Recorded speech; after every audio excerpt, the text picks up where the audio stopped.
आज हम एक्सप्लेन करेंगे होप मूवी। यह एक कोरियन फिल्म है। इसकी IMDb रेटिंग 8.2 है।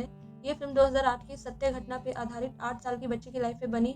ये फिल्म हमें अपनी लाइफ में काफ़ी कुछ क्वेश्चन करने पे मजबूर कर देती है। एक इंसान इतना घटिया और हैवान कैसे हो सकता है। ये फिल्म हमें कई मैसेजेस भी देती है।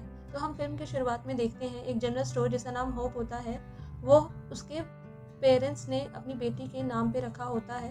फिर हम होप के पेरेंट्स देखते हैं। आज होप की पेरेंट्स टीचर मीटिंग होती है और काम की वजह से उसके पापा वहाँ नहीं जा सकते। इनका नाम काई होता है। वो एक फैक्ट्री के साथ साथ ग्रोसरी शॉप में भी काम करते हैं, इसलिए होप की मम्मी पेरेंट्स टीचर मीटिंग में जाती है जिसका नाम किम होता है। वो बाकी पेरेंट्स के साथ मिलकर रेस्टोरेंट में जाती है। किम के साथ उसकी फ्रेंड सॉन्ग ही है। वो किम को आज पे करने को कहती है ताकि वो और पेरेंट्स के साथ घुल मिल सके, क्योंकि वो किम को अपने ग्रुप में नहीं लेना चाहते थे, इसलिए वो पे कर देती है।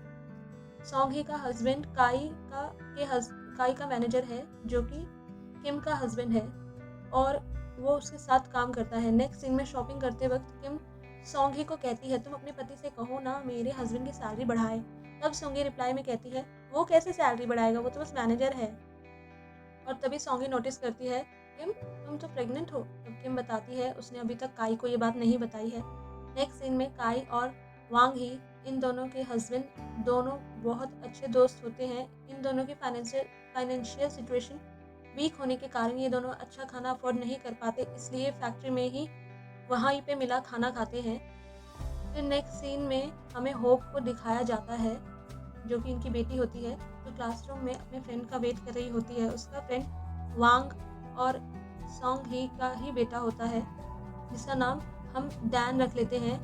वो अपने और दोस्तों के साथ खेल रहा होता है और होप को इग्नोर कर देता है। गेम पर डैन और होप की लड़ाई हो जाती है। वो फिर घर चली जाती है। नेक्स्ट सीन में होप अपना होमवर्क कर रही होती है, तब उसकी मॉम उसको होमवर्क में हेल्प करती है। काई अपना फुटबॉल का मैच देख रहा है। नेक्स्ट सीन में होप और काई एक साथ टीवी देखते हुए खुशी खुशी सो जाते हैं। इससे हमें होप के अपने फादर के साथ स्वीट से बॉन्ड का पता चलता है। अगले दिन डैन अपने दोस्तों के साथ होप के घर की तरफ से जा रहा होता है, तो किम को लगता है वो होप को अपने साथ स्कूल ले जाने आया है। दूसरी तरफ होप अपने हेयर कॉम्ब कर रही है, लेकिन उसके पेरेंट्स के पास उसकी हेल्प करने के लिए टाइम नहीं है, जिससे वो बहुत अपसेट होकर वहाँ से जा रही होती है। तभी उसकी मॉम उसको आवाज़ देती है और प्रॉमिस करती है, कल मैं तुम्हें अच्छे से रेडी करके भेज दूँगी, और बोलती है मैं तुम्हें स्कूल तक छोड़ दूँ क्या। लेकिन होप मना कर देती है, इतनी पास है मम्मी, मैं खुद चली जाऊँगी। तब किम उसे बड़े वाला रोड यूज़ करने के लिए कहती है जहाँ पे भीड़ भाड़ हो, और छोटा रास्ता ना लेने के लिए कहती है, और होप वहाँ से चली जाती है। दूसरी तरफ होप के पेरेंट्स अपने अपने काम में बिजी हो जाते हैं। नेक्स्ट सीन में होप के पास एक आदमी आ जाता है और रोड सुनसान होने के कारण वो उसे देखकर बहुत डर रही थी।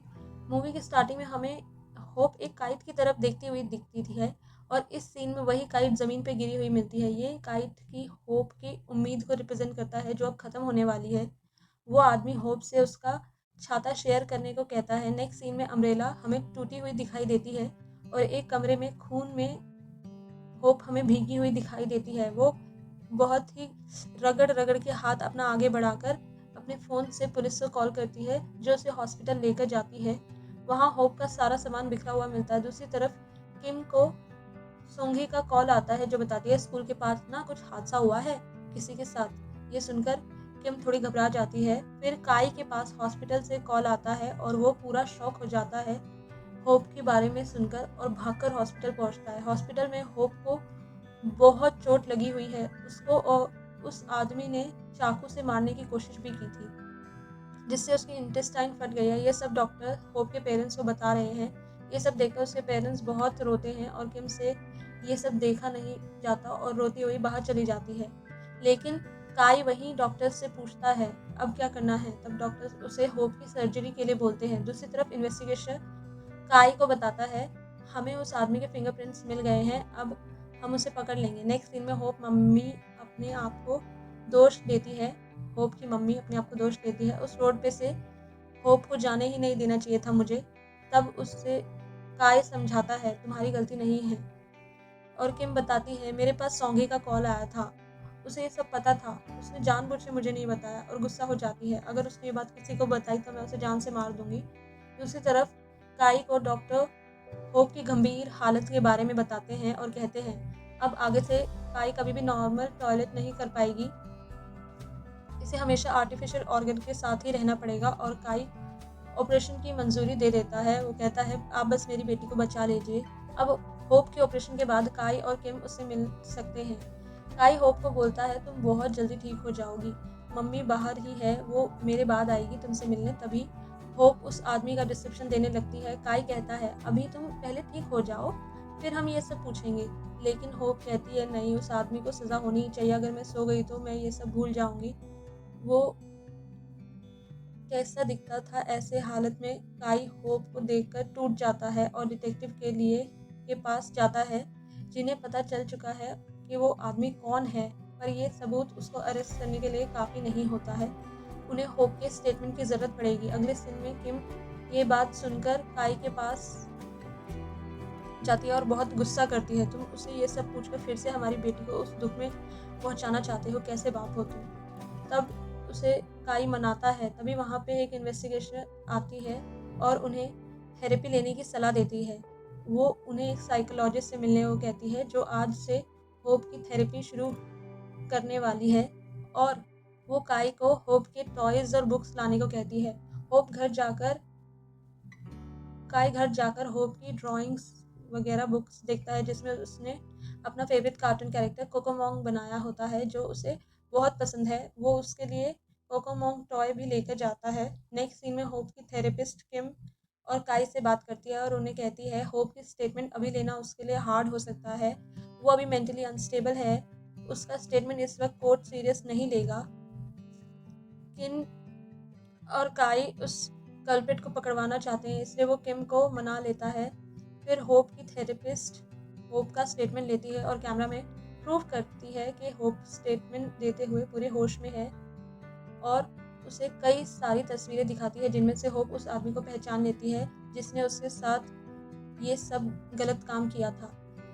थेरेपिस्ट किम और काई को समझाती है आपको भी मेरी ज़रूरत पड़ेगी, अभी तो होप आपको शांत लग रही है, पर वो कभी भी चिल्ला सकती है, कभी भी गुस्सा हो सकती है, कभी भी एकदम शांत हो जाएगी। जो चीज़ हुई नहीं उसके बारे में क्यों डरना, ये सब सोचकर किम मना कर देती है उस थेरेपिस्ट को कि नहीं, हमें तुम्हारी ज़रूरत नहीं है, और वहाँ से थेरेपिस्ट चली जाती है। होप के स्टेटमेंट की हेल्प से पुलिस उस आदमी को पकड़ लेती है। ये सुनते ही काई पुलिस स्टेशन जाता है।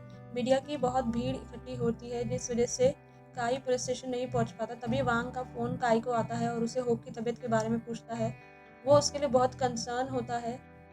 काई मीडिया की वजह से इन्वेस्टिगेशन से दूसरी तरफ से नहीं मिल पाता, और दूसरी तरफ हॉस्पिटल के बाहर बहुत सारे जर्नलिस्ट की भीड़ मिलती है।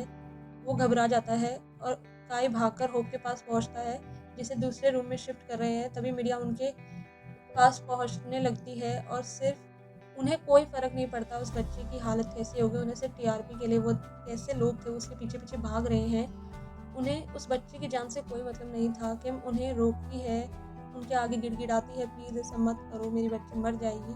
और काई होप को वहाँ से गोदी में लेकर भाग जाता है और दूसरे कमरे में ले जाता है। भागम दौड़ में होप का आर्टिफिशियल बैग निकल जाता है जिसके कारण दूसरे कमरे में काई जैसे ही होप को लिटाता है, होप वहाँ टॉयलेट कर देती है। काई उसे साफ करने की कोशिश करता है, तभी होप ज़ोर ज़ोर से डर के मारे रोने लगती है। उसे वो सारा इंसिडेंट याद आ जाता है जो जो उसके साथ उस दिन हुआ था। होप को उसके पापा का छूना भी उस रेपिस्ट की तरह ही लग रहा था, जिससे वो बहुत डर जाती है और उस ज़ोर ज़ोर से सांसें लेने लगती है। ये सब देखकर काई बहुत डर जाता है और वो शॉक में चला जाता है। वो रियलाइज़ करता है उसने कुछ गलत कर दिया है और उसके साथ उसे ऐसा नहीं करना चाहिए, और वहाँ से चला जाता है। दूसरी तरफ किम चक्कर खाकर गिर जाती है। तब काई को पता चलता है कि किम प्रेग्नेंट है। इससे काई बहुत दुखी हो जाता है। तुमने मुझे क्यों नहीं बताया कि तुम ये बच्चा गिराने तो नहीं चाहती थी। तभी वहाँ पुलिस ऑफिसर उन्हें उस थेरेपिस्ट का कार्ड देती है, आपको इसकी ज़रूरत है, और उससे मिलने को कहती है। होप काई की तरफ देखना भी नहीं चाहती क्योंकि वो अब उससे बहुत डरती है। काई हर कोशिश करता है अपनी बेटी को खुश करने की। तभी काई के पास कोर्ट की हियरिंग का नोटिस आता है और वो अपने दोस्त वांग ही से मदद के लिए पैसे लेता है और वांग ही उसे पैसे दे देता है। दूसरी तरफ सॉन्ग ही किम से मिलने आती है और होप के बारे में बात करते हुए दोनों ज़ोर से रोने लगते हैं और एक दूसरे का साथ देने का वादा करते हैं। अगले दिन कोर्ट की पहली हियरिंग शुरू होती है जिसमें उस आदमी पर आरोप लगता है उसने एक छोटी सी बच्ची का रेप करके उसे मारने की कोशिश की, लेकिन वो आदमी उन आरोपों से साफ इनकार कर देता है और कहता है उस दिन वो काम से घर आया था और उसे कुछ याद नहीं, वो तो शराब पीकर सो गया था। तभी उसे खून से भरे हुए कपड़े दिखाए जाते हैं जिससे उसका डीएनए मैच करता है और होप की स्टेटमेंट वाली वीडियो भी। अब वो कहता है हाँ ये मेरे कपड़े हैं, शायद ये तो चोरी हो गए होंगे, ये मेरा खून नहीं है। पर वो उसे प्रूव नहीं कर पाता और हियरिंग वहीं ख़त्म हो जाती है। वांगी गुस्से में उस आदमी पर जूता फेंक कर मारता है जिसकी वजह से वांगी को कोर्ट से पुलिस निकाल देती है। दूसरी तरफ थेरेपिस्ट होप को ठीक करने के लिए उसके फेवरेट कार्टून कैरेक्टर्स का डांस दिखाती है। वो होप को हंसाने की पूरी कोशिश करती है। होप उसे देखकर हंसने भी लगती है और इस ट्रॉमा से बाहर निकालने के लिए वो थेरेपिस्ट हर कोशिश करती है।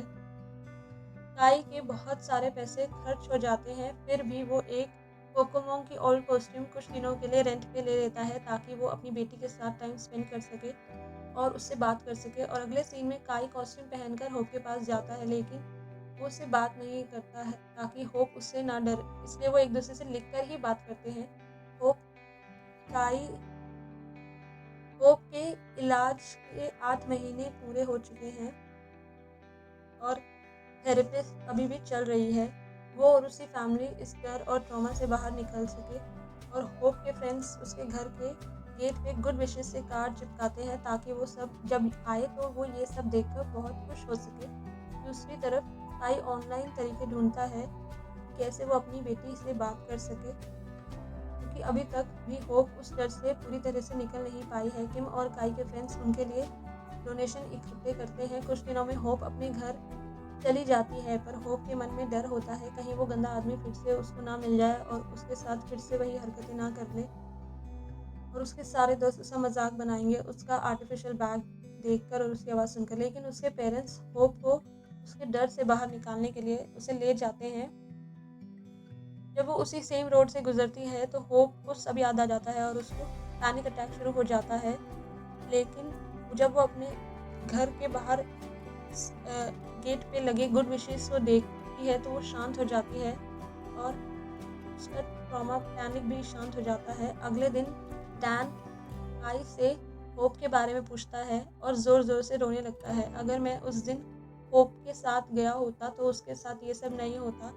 जल्द ही होप स्कूल जाने लगती है, पर इस बार उसके सारे फ्रेंड्स उसके साथ रहते हैं और उसके डैड हर रोज़ कोकोमोन की कॉस्ट्यूम पहनकर उसके साथ स्कूल जाते हैं और वो टीचर्स को भी समझाते हैं होप अभी पूरी तरह से ठीक नहीं हुई है तो प्लीज़ उसके पास कोई मेल टीचर मत भेजना, और टीचर्स मान जाते हैं। धीरे धीरे होप अपने डर से आज़ाद हो जाती है और अपने डैड को भी अब उसी रूप में एक्सेप्ट कर लेती है जैसे वो हैं। कोर्ट की प्रोसीडिंग्स आगे बढ़ती हैं, लेकिन फिर भी रेपिस्ट कहता रहता है वो नशे में था, उसे कुछ याद नहीं उसने उस दिन क्या किया। इन्वेस्टिगेटर काई को बोलता है होप कोर्ट में दोबारा से हमें होप के स्टेटमेंट की ज़रूरत पड़ेगी, जिसका मतलब काई समझ जाता है कि होप को दोबारा से उस ट्रॉमा से गुजरना पड़ेगा जिससे निकलने में उसको इतना समय लग गया। लेकिन होप तैयार हो जाती है। जजमेंट डे वाले दिन होप फिर से सारी स्टेटमेंट देती है। हाँ, और उस रेपिस्ट का लॉयर पूछता है होप से क्या उसने उस दिन शराब पी रखी थी, तो हाँ, होप कहती है हाँ उसने शराब पी रखी थी। दूसरी तरफ वो आदमी इन सब बातों से पूरी तरह डिनाई करता है कि उसने कुछ नहीं किया और कोर्ट उस आदमी के पक्ष में फैसला लेते हुए उसे बस 12 साल की सज़ा सुनाती है, जिसे सुनकर सब लोग गुस्सा हो जाते हैं और काई उस आदमी को वहीं मारने के लिए आगे बढ़ता है। लेकिन होप उसे वहीं रोक लेती है और काई से घर चलने को कहती है, पापा प्लीज़ घर चलो, मुझे घर जाना है, और वो वहाँ से चले जाते हैं। कुछ दिनों बाद किम के बेबी हो जाता है। होप सब कुछ भुलाकर खुशी खुशी आगे बढ़ जाती है और अपनी ज़िंदगी में एक नई उम्मीद मतलब होप को ढूंढ लेती है और वो अपनी फैमिली के साथ खुशी खुशी रहने लगती है और फिल्म यहीं ख़त्म हो जाती है। Thank you.